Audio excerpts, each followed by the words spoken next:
Since that coming together to talk about things, law and order has stymied a lot of the chaotic engagements and the rapid feed of headlines talking about new instances of an encounter with ICE, an encounter with protesters. And so what does that look like for the narrative that precipitated a lot of the unrest and the fear and a lot of the anger? And what does that look like for the leadership now that there's a leadership vacuum and without a voice to speak to this engagement? And even for myself, I was surprised to see how some of this turned out. We are at the governor's mansion in St. Paul, Minnesota, where a crowd of hundreds has gathered to demand that Governor Walz continue not cooperating with the federal government and its massive Operation Metro Surge. Here's what they had to say. We want to see absolutely zero cooperation with the DHS. We want to make sure that the police departments in our cities are not cooperating with ICE to not assist in protest control and crowd control and such like that. What do you make of the argument that some are making that this federal surge has just been so scary, so frightening?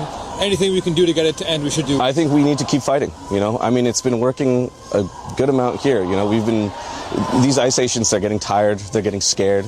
And the thing is, just because now you've come to some sort of resolution to keep the peace and law and order, some sort of resolution where things seem a little bit more even-keeled, doesn't mean that that group that was riled up because of your rhetoric just suddenly disappears. This is the sort of thing that happens when you have people in prominent positions that want to influence the opinions and minds of every little aspect of their daily lives and politicizing everything to enrage and energize folks to stand up for a cause while now vacating your position as the mouthpiece to the movement. But without a mouthpiece guiding and giving structure and framework to what's actually going on here, now protesters are faced up against their own community, local police officers, and having some confusion, having a sense of conflict of I want to protest, I want to stand up against evil, fascism, Gestapo, but I'm looking eye to eye with my local community member who's a law enforcement officer. And I have this internal dissonance of an emotion of moral calling, not sure who to protest, not sure what I'm standing up for now when I'm standing in front of my neighbor who's a law enforcement officer.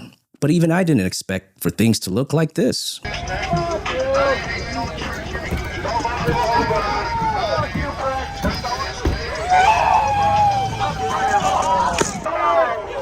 Everybody grab the dealers! Dennis Johnson!